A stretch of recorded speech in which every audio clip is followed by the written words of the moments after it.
Recently, Dave Grohl, the lead singer of the popular rock band Foo Fighters and former drummer of the much better band Nirvana, posted an Instagram text screenshot explaining that he had been cheating on his wife and he knocked up his affair partner and he was very sorry. Now, I know that many of you currently have at least 3 questions in your head. Why should you care? Why do I care? And why does anyone care? I'll take these in reverse order. People at large care because Dave Grohl is a very famous man whose public reputation for quite a while now has been nicest guy in rock.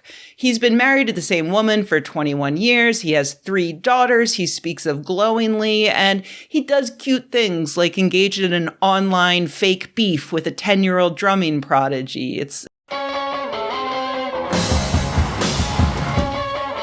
It's all very wholesome. He's like the Keanu Reeves of rock, which must be so annoying to Keanu Reeves, who is actually in a rock band. So this is basically a redux of what we went through with John Mulaney a few years ago. A guy sets himself up as a wife guy. A bunch of fans develop parasocial relationships with him. And when he is publicly revealed to actually be a big old jerk, those fans are extremely angry about it. That's why a lot of people care. But why do I care? I'm not someone who develops parasocial relationships because I was lucky enough to have the opportunity to meet some heroes at a relatively young age and very quickly learned that people are often jerks and you never really know what's in someone's heart just based on what you see them do in public. Except for with me, of course. I assure you that even in my private life, I am an extremely sarcastic and annoying buzzkill. So yeah, why do I care about what Dave Grohl does in his private life?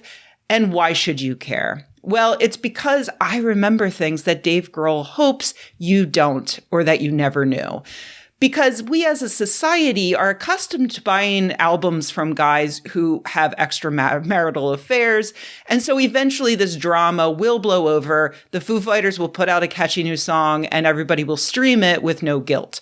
But people tend to be less likely to buy and enjoy music from a guy with a body count. And I don't mean a sexual body count. I mean a real death body count. And Dave Grohl and Foo Fighters have a real death body count. Of course, I was already suspicious of Foo Fighters from the jump due to their very name, which is a mid-century slang term for UFOs.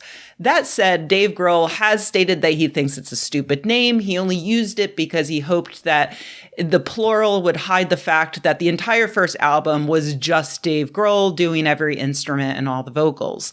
He didn't expect the project to really take off the way that it did, but when the album was a hit and it was time to hire on an actual band, the name stuck. One of those band members that Grohl initially hired in 1994 and is still in the band today is bassist Nate Mendel. An aside, do you know what they call the beautiful woman on the arm of a bass player? A tattoo. I can make that joke because for some reason I have accidentally dated several bass players. Anyway, in the late 90s, Nate Mendel got his hands on a book called What If Everything You Thought You Knew About AIDS Was Wrong?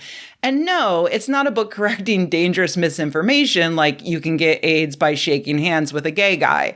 It's a book that created dangerous misinformation out of whole cloth, like HIV does not lead to AIDS, and no one should ever bother testing for AIDS, and no one should even take medication to treat HIV and AIDS. If you've been watching this channel for a decade or so, you're already familiar with the author. But for those newer viewers, let me tell you about Christine Major. In 1992, Major's doctor informed her that she had tested positive for HIV, probably contracted from an ex-partner, a boyfriend who also tested positive. A few years later, she met AIDS denialist Peter Duesberg, who convinced her she is actually perfectly fine. Now, if you'll recall from a previous video on this topic, thanks in part to a spirited Russian disinformation campaign in the 80s, several academics and celebrities like RFK Jr. were fooled into thinking that HIV and AIDS are unrelated, and that AIDS is simply caused by drug use in the gay community, or even that AIDS is caused by the medication doctors were prescribing to treat HIV. Major preferred the lie to the truth, and so in 1995, she founded a new nonprofit called Alive and Well AIDS Alternatives with the goal of spreading that lie far and wide. She and her organization became so influential that they advised the president of South Africa on his AIDS policies at the time, convincing him to stop covering pregnant HIV-positive people, stopping them from accessing treatment, leading to that president overseeing about 330,000 deaths from new infections. In 1996, Major self-published her magnum opus, which ended up in the hands of Nate Mendel, who found it fascinating and shared it with the rest of the band. So I'm curious how Foo Fighters got involved in this. Christine wrote a book. What if everything you thought you knew about AIDS was wrong? And I found the book and read it and was intrigued by what it said. They were all convinced that Alive and Well was a worthwhile nonprofit doing important work. And so in 1999, they started heavily promoting them.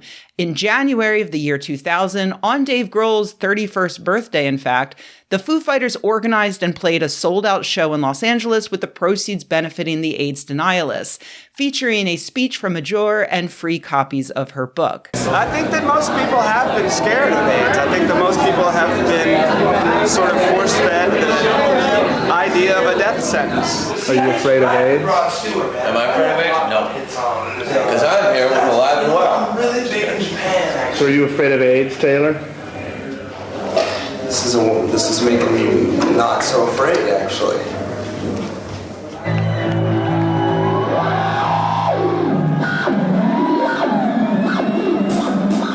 The Foo Fighters played a benefit concert for Alive and Well in January 2000, where Christine Major spread her message to Foo Fighter fans. I'm living in perfect health without any AIDS medicines. They also put a banner on their website encouraging people to visit the Alive and Well website if they have ever lived or loved in fear of AIDS, to get a reality check and to find out what the AIDS establishment isn't telling you. AIDS researchers and activists were understandably horrified by all of this, and they publicly called on the band to please stop associating with Alive and Well. But Mendel was unmoved, telling Mother Jones at the time that the band was united in their support of the organization and that they were planning more benefit shows for them, and that not only was he not worried about endangering their fans' lives, but that I'm absolutely confident that I'm doing the right thing. No, I wouldn't feel responsible for possibly harming somebody. I feel I'm doing the opposite. Mother Jones also reported that Major was over the moon about all of this because she has heard from many Foo fans since the show, one of whom she says now works at the Alive and Well office. They then quote a fan repeating her lies on the Foo Fighters' official message board. Undeterred by the experts telling them that they were putting lives at risk, Foo Fighters then updated their site with an entire landing page promoting Major's lies and encouraging people to donate to her organization. AIDS is not a disease. HIV is not proved to cause AIDS. HIV tests do not test for HIV. And other lies are all right there for Foo Fighter fans to read without even needing to click over to another site. That page stayed live for 3 years before it was quietly removed in mid-2003. Sadly, that bit of housekeeping didn't mean that the band stopped supporting Alive and Well at that time. In 2004, they gifted a song to the soundtrack of the AIDS denialist film The Other Side of AIDS, made by Major's husband. As best as I can tell, by 2005, Foo Fighters completely dropped their public endorsement of Major and Alive and Well. What happened to finally make that happen? Well, we can only guess because, as far as I can tell, literally no one has ever asked them about this in the 20 years since. But I do have some guesses. By the early 2000s, Alive and Well's membership was severely lagging.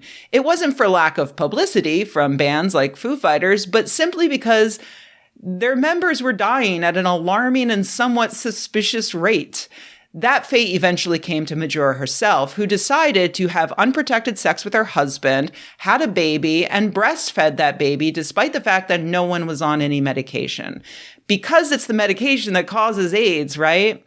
In April of 2005, Major's then 3.5-year-old daughter died from complications caused by advanced AIDS. You may think watching her infant daughter waste away and die in front of her eyes might cause Major to rethink her philosophy, but no, she argued that the medical examiner was lying and that this was all a big cover-up from big AIDS. She continued to insist that she was healthy without taking any medications to treat her HIV, and so she herself died horribly and painfully a few years later in 2008.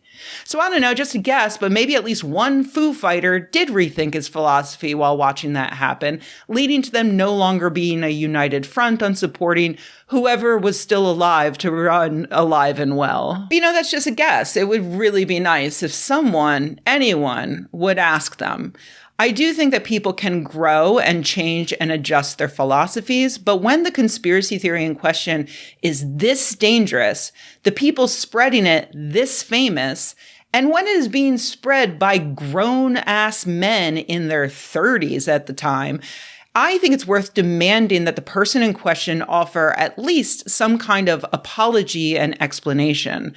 I can't believe I'm saying this, but a good example is Ronda Rousey. Rousey, a former MMA competitor and current wrestling star, posted a link to a Sandy Hook conspiracy video on Twitter back in 2013, saying that it was interesting and arguing that she was just asking questions and doing research, which she found more patriotic than blindly accepting what you're told. She got some backlash and posted a quick pseudo apology and deleted her original post and never spoke of it again. But last month, she did an Ask Me Anything on Reddit, and the comments were swarmed with people asking her about whether she still thought the Sandy Hook massacre was a big hoax. She left the AMA, but shortly after, she posted this apology on social media. I was going to summarize it for you, but it's such a rare example of a celebrity making what sounds like a real heartfelt apology that I'll just read it in full. I can't say how many times I've redrafted this apology over the last 11 years, how many times I've convinced myself it wasn't the right time or that I'd be causing even more damage by giving it. But 11 years ago, I made the single most regrettable decision of my life. I watched a Sandy Hook conspiracy video and reposted it on Twitter. I didn't even believe it, but was so horrified at the truth that I was grasping for an alternative fiction to cling to instead. I quickly realized my mistake and took it down, but the damage was done. By some miracle, it seemingly slipped under the media's radar. I was never asked about it, so I never spoke of it again, afraid that calling attention to it would have the opposite of the intended effect. It could increase the views of those conspiracy videos and selfishly inform even more people I was ignorant, self-absorbed, and tone-deaf enough to share it in the first place. I drafted a 1,000th apology to include in my last memoir, but my publisher begged me to take it out, saying it would overshadow everything else and do more harm than good. So I convinced myself that apologizing would just reopen the wound for no other reason than me selfishly trying to make myself feel better, that I would hurt those suffering even more and possibly lead more people down the black hole of conspiracy bullshit by it being brought up again, just so I could try to shake the label of being a Sandy Hook truther. But honestly, I deserve to be hated, labeled, detested, resented, and worse for it. I deserve to lose out on every opportunity. I should have been canceled. I would have deserved it. I still do. I apologize that this came 11 years too late, but to those affected by the Sandy Hook massacre, from the bottom of my heart and depth of my soul, I am so sorry for the hurt I caused. I can't even begin to imagine the pain you've endured, and words cannot describe how thoroughly remorseful and ashamed I am of myself for contributing to it. I've regretted it every day of my life since, and I will continue to do so until the day I die. And to anyone else that's fallen down the black hole of bullshit, it doesn't make you edgy or an independent thinker. You're not doing your due diligence, entertaining every possibility by digesting these conspiracies. They will only make you feel powerless, afraid, miserable, and isolated. You're doing nothing but hurting others and yourself. Regardless of how many bridges you've burned over it, stop digging yourself a deeper hole. Don't get wrapped up in the sunk cost fallacy. No matter how long you've gone down the wrong road, you should still turn back. Say what you will about Rousey, but that is a great apology. It's an important glimpse into the mind of the average edgelord conspiracy theorist to boot, and an insightful look into the celebrity PR machine. Sure, maybe it makes better business sense to just bury your mistakes and hope no one ever finds them. But if you have any kind of empathy in your soul, those mistakes are going to continue to lie there beating under the floorboards like a telltale heart. I'd like it if we were able to hit the same kind of critical mass of people asking Foo Fighters about their dangerous mistake, where the need to unburden and apologize finally outweighs the financial benefit of pretending it never happened. So, yeah, maybe like and share this video, just in case it works.